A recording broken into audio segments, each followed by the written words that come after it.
Morning to all. My name is Sugosh. I am studying in second standard B section. Om Shri Gurubhyo Namaha. Hari Om. Gurur Brahma Gurur Vishnu Gurur Devo Maheshwaraha. Guru Sakshat Parabrahma Tasmai Shri Gurave Namaha.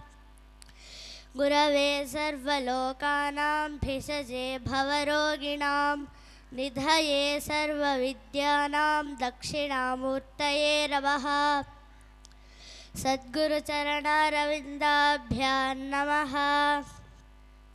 मुदाकरत्तमोदकं सदा विमुक्तिसाधकं कलाधरावतंसकं विलासिलोकरक्षकम् अनायकैकनायकं विनाशिते भदैत्यकं नताशुभाशुनाशकं नमामि तं विनायकं।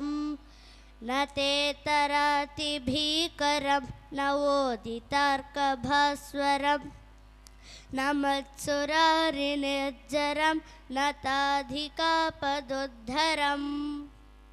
सुरेश्वरं निधीश्वरं गजेश्वरं गणेश्वरं महेश्वरं तमाश्रये परात्परं निरन्तरम्। समस्तलोकशङ्करं निरस्तदैत्यकुञ्जरं दरेतरोदरं वरं वरे भवक्त्रमक्षरम्। कृपाकरं क्षमाकरं मुदाकरयशस्करं मनस्करं नमस्कृतां नमस्करोमि भास्वरम्।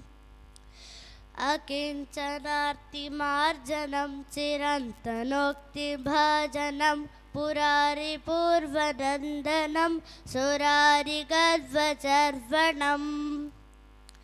प्रपञ्चनाशभीषणं धनञ्जयादिभूषणं कपोलदानवारणं भजे पुराणवारणम्।